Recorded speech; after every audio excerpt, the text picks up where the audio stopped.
बिस्मिल्लाहिर्रहमानिर्रहीम, अस्सलाम वालेकुम। Welcome to my channel.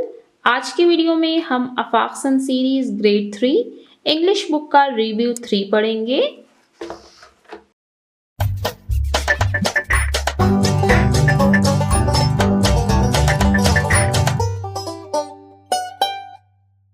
Review यानी जायजा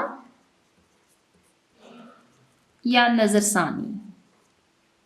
रिव्यू 3 को स्टार्ट करने से पहले मैं आपको ये बताना चाहूँगी कि हम इस रिव्यू 3 में क्या कुछ पढ़ेंगे। इस रिव्यू 3 में हम कोई न्यू टॉपिक नहीं पढ़ेंगे, बल्कि वही टॉपिक्स पढ़ेंगे जो कि हम unit number 9 to unit number 13 पढ़कर आ चुके हैं। यानी वो टॉपिक्स जो हम इन यूनिट्स में रीड कर चुके हैं उनको हम दोबारा से रिवाइज करेंगे। ये है यूनिट नंबर 9। इसको रीड करना स्टार्ट करते हैं। फर्स्ट टॉपिक है हमारे पास ओरल कम्युनिकेशन यानी जुबानी बातचीत। ओरल कम्युनिकेशन के पोर्शन में फर्स्ट क्वेश्चन है हमारे पास, write 2 words with the given sounds. नीचे हमारे पास कुछ साउंड्स दिए गए हैं, इनसे हमें 2 वर्ड्स लिखने हैं। साउंड्स है हमारे पास ईडी साउंड्स। ईडी साउंड्स को हम 3 तरीकों से प्रोनाउंस करते हैं। एक है डा, सेकंड है टा और लास्ट है इड। अब मैं आपको ऐसे वर्ब्स लिख के दिखाऊंगी जिनमें हम ईडी यूज करेंगे और साथ ही हम उनको प्रोनाउंस करेंगे। जैसे डी में हम लिखेंगे प्लेड, क्लीन्ड। अब आपने देखा कि इनको हम प्रोनाउंस कैसे कर रहे हैं। प्लेड, क्लीन्ड, ये हमारे पास फर्स्ट ईडी साउंड है। नेक्स्ट ईडी साउंड है हमारे पास टी की, जैसे लाफ्ड, कुक्ड। इसमें जो साउंड आ रही है वो है ट की, लाफ्ड, कुक्ड।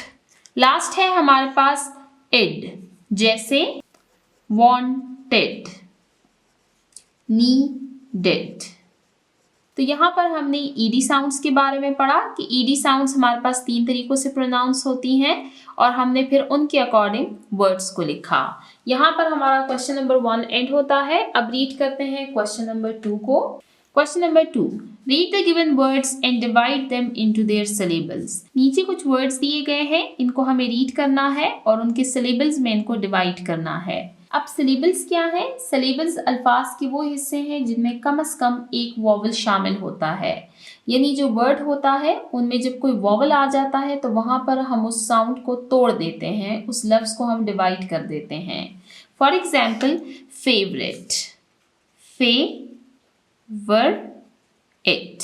अब इसमें 3 सिलेबल्स हैं।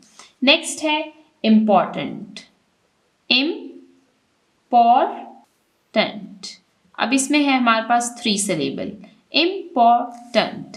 नेक्स्ट है हेल्दी, हेल्थ, ई, 2 सिलेबल्स।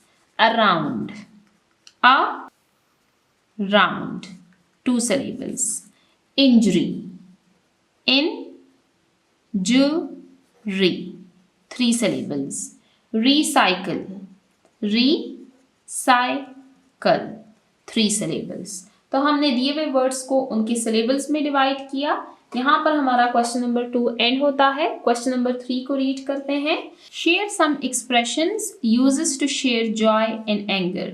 कि यहाँ पर हमने कुछ ऐसे इजहारात शेयर करने हैं जिनके ज़रिए हम जॉय यानी खुशी, एंगर यानी गम या गुस्सा, इनका इजहार करते हैं। मैं आपको यहीं पर कुछ सेंटेंसेस मेंशन कर देती हूँ। जॉय के लिए हम कहते हैं I am so happy. Majeed this is amazing, this made my day. जब हम अपनी खुशी का इजहार करते हैं तो हम कहते हैं आई एम सो हैप्पी, कि मैं बहुत खुश हूँ।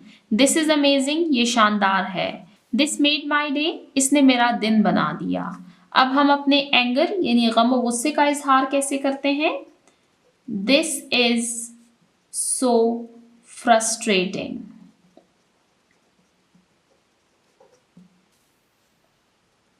I am fed up with this. This is so frustrating. ये बहुत अफसोसनाक खबर है।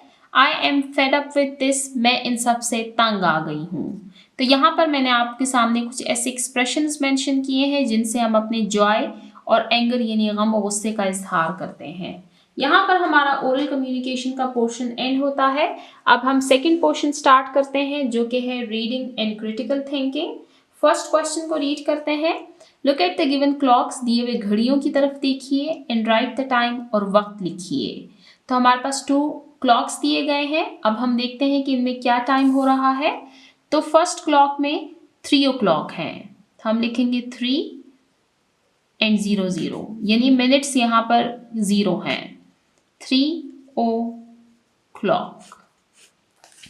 नेक्स्ट है हमारे पास, आप देख सकते हैं जो छोटी सुई है वो 4 और 5 के दरमियान है और जो बड़ी सुई है वो 6 पे है, यानी 4:30, 4:30, यानी 4 बजे में आधा वक्त गुजर चुका है, 4:30। यहाँ पर हमारा क्वेश्चन नंबर 1 एंड होता है। अब हम रीड करते हैं question number 2। Fill in the given mind map, दिए हुए माइंड मैप को कंप्लीट कीजिए on how to keep your home clean. Topic क्या है? That how to keep your home clean, कि आप अपने घर को साफ कैसे रख सकते हैं। क्लीन यानी साफ, होम घर। How to keep home clean, घर को साफ कैसे रखना है। यहाँ पर आपको 4 बबल्स दिए गए हैं। हम इन बबल्स को 1 by 1 फिल करते जाते हैं। थ्रोइंग ट्रैश इन बिन, कूड़े को कूड़ेदान में फेंककर। Sweep and mop the floor, फर्श को झाड़ू और पोछा लगाकर। Changing bed sheets regularly,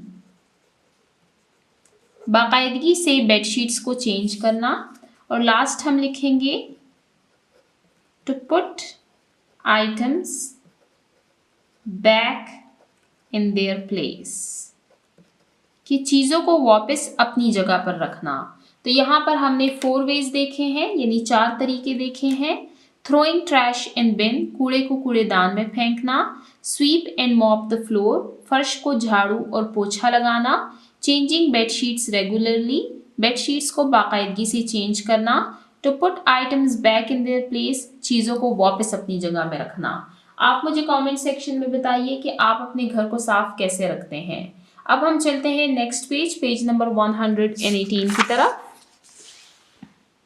aspects of language, जुबान के मुख्तलिफ पहलू।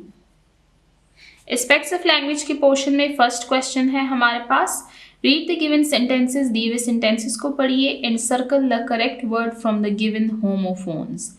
आपको यहाँ पर कुछ होमोफोन्स दिए गए हैं, हमने करेक्ट होमोफोन को इनसर्कल करना है और फिर उनको इन ब्लैंक्स में फिल करना है। टॉपिक को स्टार्ट करने से पहले हम समझते हैं कि होमोफोन्स क्या होते हैं। ये हमारे पास रिव्यू का टॉपिक है, तो इसमें हम कोई न्यू टॉपिक नहीं रीड कर रहे, बल्कि वही टॉपिक्स हम रिवाइज कर रहे हैं जो कि हम ऑलरेडी रीड करके आ चुके हैं। तो चलते हैं यूनिट नंबर 9 की तरफ, पेज नंबर 78। यहाँ पर आप देख सकते हैं हमने होमोफोन्स को रीड किया था कि ये क्या होते हैं। इसकी डेफिनेशन को रिवाइज करते हैं। होमोफोन्स आर वर्ड्स, होमोफोन्स ऐसे अल्फाज होते हैं दैट साउंड द सेम, जिनकी आवाज़ एक जैसी होती है, बट हैव डिफरेंट मीनिंग्स, लेकिन उनके मानी मुख्तलिफ होते हैं। एंड स्पेलिंग्स, और उनके स्पेलिंग्स भी मुख्तलिफ होते हैं। यानी होमोफोन्स ऐसे अल्फाज हैं जिनकी आवाज़ तो एक जैसी होती है, लेकिन उनके मानी और उनके स्पेलिंग्स एक दूसरे से मुख्तलिफ होते हैं। For example meet, meet, MEET meet जो है ये कहते हैं मिलने को, जबकि MEAT मीट कहते हैं गोश्त को। SEAC, SEEC देखना, SEAC समंदर। आप देख सकते हैं ये सेम प्रोनाउंस हो रहे हैं, लेकिन इनकी मीनिंग्स और इनके स्पेलिंग्स मुख्तलिफ हैं। इसी तरह हमारे पास यहाँ पर भी कुछ होमोफोन्स दिए गए हैं। हम सेंटेंसेस को रीड करेंगे और फिर सेंटेंस के अकॉर्डिंग जो करेक्ट होमोफोन होगा उसको सेंटेंस में मेंशन करेंगे। I saw a dash on the flower। अब ये भी हमारे पास हेल्पिंग वर्ब है, जबकि BEEB कहते हैं मक्खी को। I saw a bee on the flower कि मैंने फूल पर मक्खी को देखा। They saw a beautiful dash in the forest। Deer DEER deer कहते हैं हिरन को, जबकि DEAR डियर कहते हैं प्यारे को। They saw a beautiful deer in the forest कि उन्होंने एक खूबसूरत से हिरन को जंगल में देखा। Could you please pass me a dash of cake, piece and piece। अब ये जो piece है ये कहते हैं टुकड़े को, जबकि PEACE पीस कहते हैं अमन सुकून को। Could you please pass me a piece of cake। क्या आप मुझे केक का एक टुकड़ा दे सकते हैं। Did you receive my dash। MALE male कहते हैं मर्द को, MAIL मेल कहते हैं मेल यानी मैसेज को। Did you receive my mail। क्या आपको मेरा मेल मिला। We dash lots of meat last night। ATE 8 यानी खाना, EIGHT 8 यानी नंबर 8। We ate हमने खाया, lots of meat बहुत सारा गोश्त, last night पिछले रात को। तो यहाँ पर हमने सेंटेंस के अकॉर्डिंग करेक्ट होमोफोन को ब्लैंक्स में फिल किया। यहाँ पर हमारा होमोफोन्स का टॉपिक एंड होता है। अब क्वेश्चन नंबर 2 को रीड करते हैं। Right the ED form of the following verbs. नीचे हमारे पास कुछ वर्ब्स दिए गए हैं। वर्ब्स कहते हैं एक्शन वर्ड्स को, हमने उनकी ED फॉर्म लिखनी है। एक्सेप्ट एक्सेप्टेड कबूल करना। प्ले प्लेड खेलना। वॉक वॉक्ड चलना। स्माइल स्माइल्ड मुस्कुराना। क्लीन क्लीन्ड साफ करना।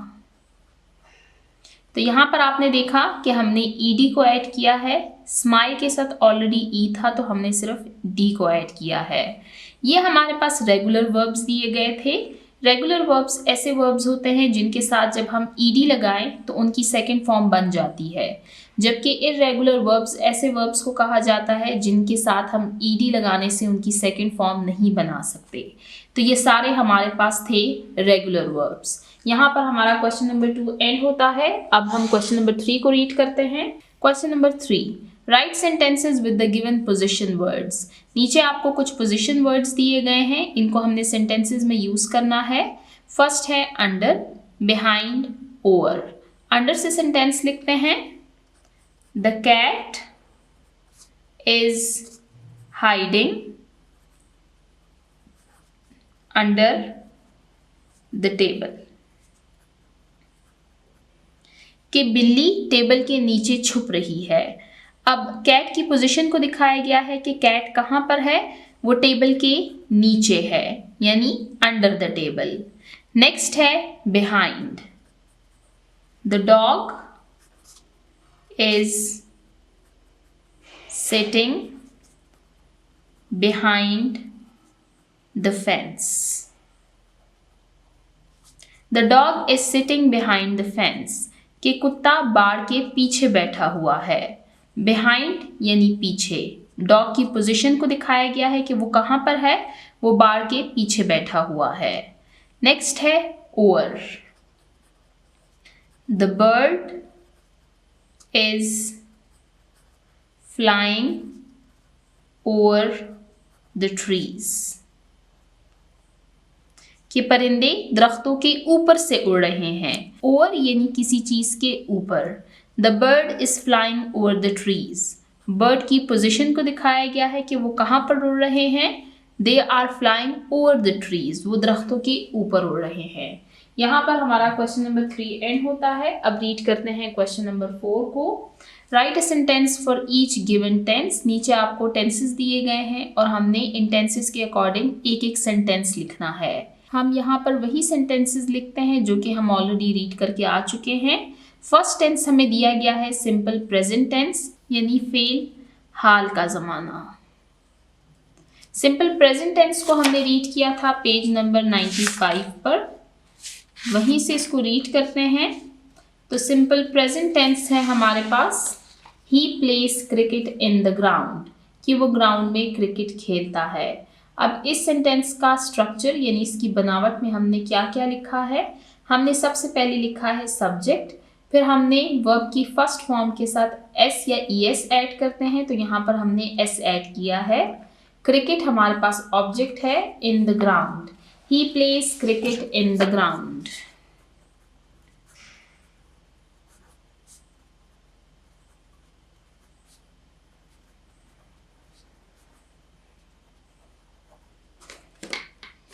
यहाँ पर मैं आपको इसका स्ट्रक्चर लिख देती हूँ। सब्जेक्ट प्लस वर्ब की फर्स्ट फॉर्म के साथ हम एस या ईएस ऐड करते हैं और फिर हमारे पास आता है ऑब्जेक्ट। नेक्स्ट है हमारे पास सिंपल पास्ट टेंस यानी फेल माजी। सिंपल पास्ट टेंस को हमने रीड किया था 115 पर लास्ट यूनिट में। I sent an email last night, हमने सबसे पहले सब्जेक्ट लिखा, फिर हमने पास्ट फॉर्म ऑफ वर्ब यानी वर्ब की सेकंड फॉर्म लिखी और फिर हमने ऑब्जेक्ट को लिखा। I sent an email last night. अब इसका स्ट्रक्चर क्या है, सब्जेक्ट प्लस वर्ब की सेकंड फॉर्म प्लस ऑब्जेक्ट। यहाँ पर हमारा क्वेश्चन नंबर 4 एंड होता है। अब रीड करते हैं क्वेश्चन नंबर 5 को। Question number 5, tick the correct question word for each given question. नीचे हमें कुछ क्वेश्चंस दिए गए हैं, हमने उनके साथ करेक्ट क्वेश्चन वर्ड लिखना है। क्वेश्चन वर्ड्स के बारे में हम लास्ट यूनिट में रीड कर चुके हैं। फर्स्ट है when what will the train arrive, कि ट्रेन कब आएगी। तो कब के लिए हम यूज करते हैं व्हेन यानी टाइम और ओकेजन। तो यहाँ पर टाइम का पूछा गया है तो हम व्हेन को मार्क करेंगे। What why is she sleeping, कि वो क्यों सो रही है, तो हम यहाँ पर लिखेंगे वाई। वाई को यूज किया जाता है रीजन के लिए। अब यहाँ पर रीजन पूछी जा रही है कि वो क्यों सो रही है, तो हमने वाई को मार्क किया है। लास्ट है when where is your house. Where को यूज किया जाता है to refer to a place और लोकेशन। जब किसी जगह का पूछा जाए तो उसके लिए हम वेयर का वर्ड यूज करते हैं। यहाँ पर हमारा क्वेश्चन नंबर 5 एंड होता है। इसके साथ ही हमारा एस्पेक्ट्स ऑफ लैंग्वेज का पोर्शन भी एंड होता है। अब हमारा नेक्स्ट पोर्शन है राइटिंग यानी लिखना। राइटिंग के पोर्शन में फर्स्ट क्वेश्चन है हमारे पास, write a letter to your friend, कि अपने दोस्त को खत लिखिए। अबाउट योर फेवरेट स्पोर्ट, अपने पसंदीदा खेल के बारे में। And why you like it, और ये भी बताइए उनको कि आप उस खेल को क्यों पसंद करते हैं। तो यहाँ पर हमने एक लेटर लिखना है टू आवर फ्रेंड और उनको बताना है कि मेरा फेवरेट स्पोर्ट कौन सा है और वो मुझे क्यों पसंद है। लेटर को रीड करना स्टार्ट करते हैं।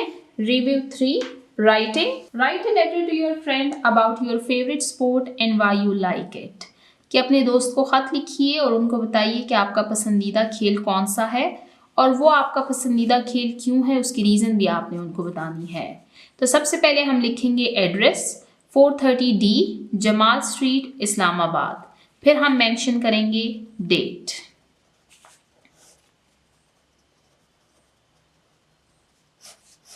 एड्रेस यानी पता।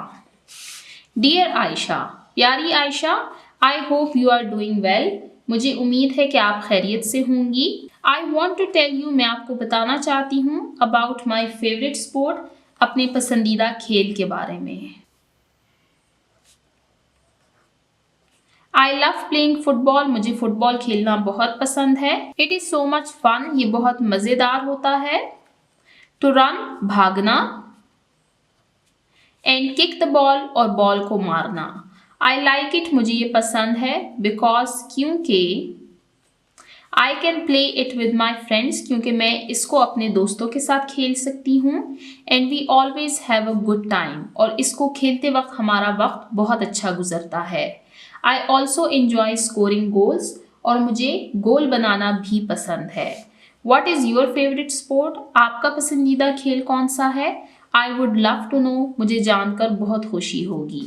With love, मोहब्बत के साथ, फाइजा रहमान, फाइजा रहमान।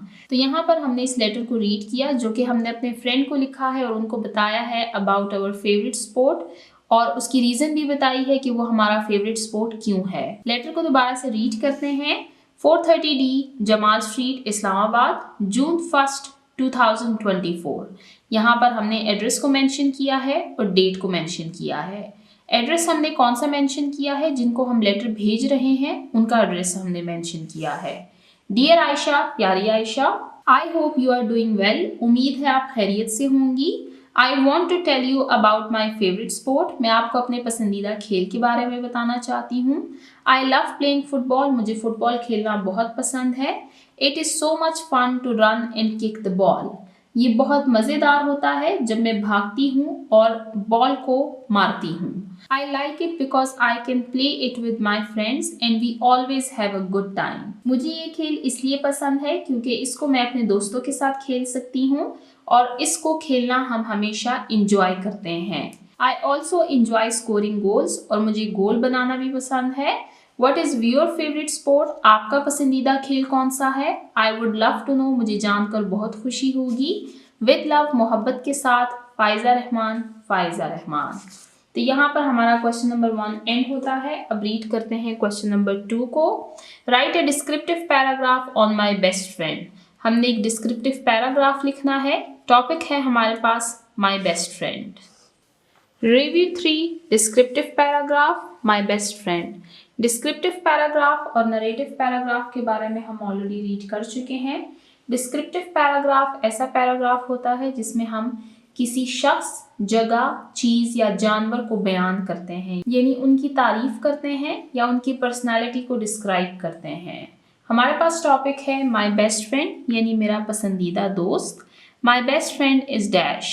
यहाँ पर आपने अपने बेस्ट फ्रेंड का नेम लिखना है। मैंने आगे पैराग्राफ में शी का प्रोनाउन यूज़ किया है। आप अगर यहाँ पर मेल का जिक्र करेंगे तो फिर यहाँ पर आप ही यूज़ करेंगे। शी इज़ काइंड, वो रहम दिल है। हेल्पफुल, दूसरों की मदद करती है। And always makes me laugh, और हमेशा मुझे हंसाती है, यानी मुझे खुश रखती है। कि वो रहम दिल, मददगार और हमेशा मुझे हंसाती है। We have been friends for a long time. हम बहुत वक्त से एक दूसरे के दोस्त हैं। And enjoy spending time together, और हमें एक दूसरे के साथ वक्त गुजारना पसंद है। टुगेदर, एक साथ। यहाँ पर आपने नेम लिखना है। She helps me with my homework, वो मेरे होमवर्क में मेरी मदद करती है। And is always there when I need someone to talk to, और वो हमेशा मेरे साथ रहती है जब भी मुझे किसी से बात करनी हो। वी लव प्लेइंग गेम्स, हमें गेम्स खेलना पसंद है। रीडिंग बुक्स, किताबें पढ़ना।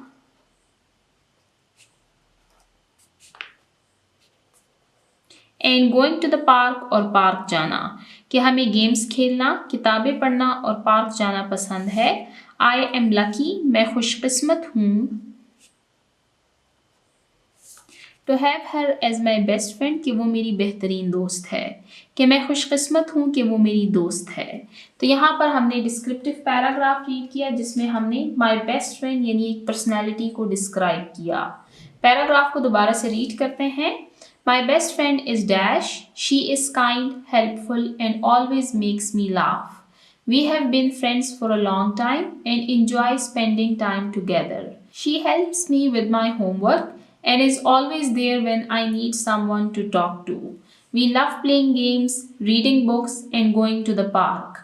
I am lucky to have her as my best friend. यहाँ पर हमारा डिस्क्रिप्टिव पैराग्राफ का टॉपिक एंड होता है, हमारा राइटिंग का पोर्शन एंड होता है और इसके साथ ही हमारी ये बुक आफाक सन सीरीज ग्रेड 3 इंग्लिश बुक हमारी एंड होती है। हमने इस बुक में बहुत कुछ सीखा। ये बुक आपकी बेस है। आप इंशाल्लाह जब नेक्स्ट क्लास में प्रमोट होंगे तो अगर आपको ये बुक अच्छे तरीके से आती है तो आपको आने वाली क्लासेस में कोई प्रॉब्लम नहीं होगी, क्योंकि इनमें आपको बहुत बेसिक चीज़ें सिखाई गई हैं, जैसे कि ग्रामर, पंचुएशन, टेंसेस वगैरह। इसके अलावा हमने इसमें बहुत मज़े मज़े के लेसन्स रीड किए, हमने पोएम्स रीड किए, हमने पर्सनैलिटीज़ के बारे में पढ़ा और हमने बहुत कुछ सीखा। इंशाल्लाह नेक्स्ट वीडियो में हम कोई नई बुक स्टार्ट करेंगे और इस सीखने और सिखाने के अमल को जारी रखेंगे। जिन बच्चों ने अभी तक मेरे चैनल को सब्सक्राइब नहीं किया, काइंडली मेरे चैनल को सब्सक्राइब करें ताकि हर आने वाली वीडियो आपको टाइमली मिल सके। Thank you.